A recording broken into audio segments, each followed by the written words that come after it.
भगवान श्री कृष्ण की जन्मभूमि में हर जगह आपको भगवान कृष्ण से जुड़े कुछ न कुछ अक्षर दिखाई दे ही जाएंगे। ऐसा ही एक चमत्कार पागल बाबा का मंदिर है और उस मंदिर के निर्माण की कहानी है। चलिए दोस्तों, मैं आज इनकी कहानी आपको सुनाती हूँ। ये बिल्कुल सच्ची घटना है। तो एक गरीब कृष्ण भक्त ब्राह्मण दिन भर ठाकुर जी का नाम जपता रहता था। उसके पास जो कुछ भी था, यूँ कहें कि जितना भी रूखा सूखा उसे मांगकर खाने को मिलता था, वह उसे भगवान की मर्जी समझकर खुशी खुशी ग्रहण करते हुए अपना जीवन व्यतीत कर रहा था। एक बार वह किसी साहूकार के पैसे लेने के लिए गया। साहूकार ने उससे पैसे जल्द ही लौटाने का वादा किया। ब्राह्मण हर महीने नियम से किस्त का हिसाब करके साहूकार के पैसे लौटाने जाता था। आखिरी किस्त के थोड़े दिन पहले ही साहूकार ने वसूली का एक पत्र उसके घर भिजवा दिया। यह देखकर ब्राह्मण परेशान हुआ और साहूकार से विनती करने लगा, लेकिन वह नहीं माना।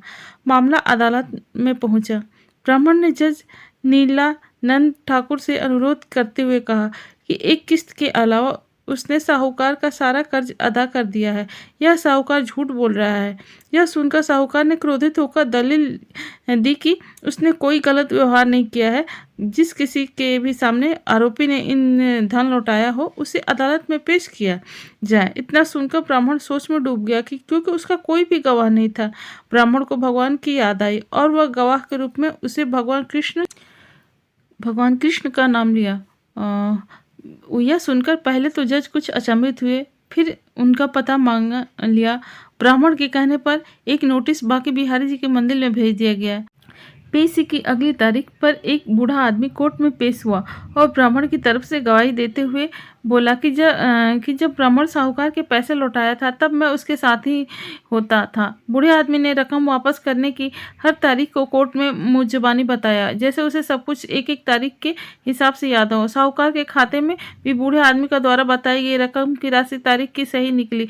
साहूकार ने राशि तो दर्ज की थी, लेकिन नाम फर्जी लिखे थे। उसके आधार पर जज ने ब्राह्मण को निर्दोष करार दे दिया। लेकिन जज अब तक हैरान थे कि इतना बूढ़ा आदमी इतनी तारीखें कैसे याद रख सकता है। जज ने उसके बारे में कुछ ब्राह्मण से पूछा कि यह बूढ़ा आदमी कौन है। तो ब्राह्मण ने उत्तर दिया कि वह सब जगह रहता है। लोग उसे श्याम, कान्हा, कृष्ण आदि नामों से जानते हैं। इसके बाद जज फिर से उससे पूछा कि वह बूढ़ा आदमी कौन है। फिर ब्राह्मण ने कहा सब उसे यही पता है कि वह सब जगह रहता है। लोग उसे श्याम, कान्हा, कृष्ण के नामों से जानते हैं। इसके बाद जज ने फिर से उससे पूछा कि वह बूढ़ा आदमी कौन था। फिर ब्राह्मण ने कहा सच में उसे नहीं पता कि वह कौन था। जज बड़ी हैरानी हुई। उसके मन में सवाल आ रहे थे कि आखिर वह आदमी कौन था। इसी पहेली को सुलझाने के लिए जज अगले दिन बांके बिहारी के मंदिर में पहुंचे।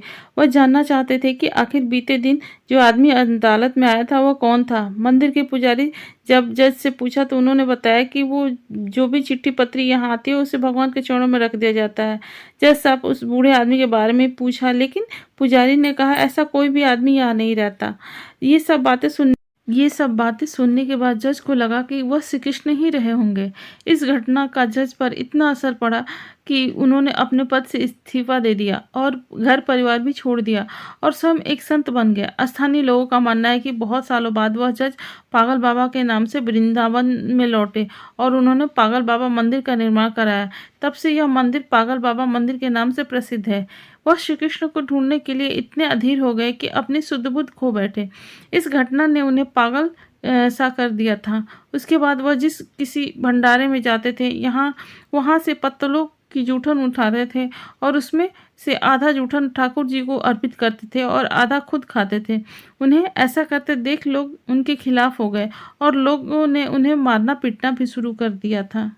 हार कर लोगों ने उन्हें एक पागल के रूप में मान लिया। धीरे धीरे उनका नाम ही पागल बाबा पड़ गया। कालांतर में बाबा ने एक विशाल मंदिर प्रस्थापना का प्रण लिया और विशाल भंडारा का आयोजन किया।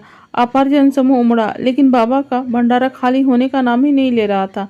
बाबा ने मंदिर में विशाल रसोई का निर्माण कराया तथा मंदिर के नीचे विशाल भंडार घर बनवाया। बाबा के देश भर में भक्त, विशेषकर असम, बंगाल व उड़ीसा के औद्योगिक घरानों व मारवाड़ी परिवारों से आते हैं।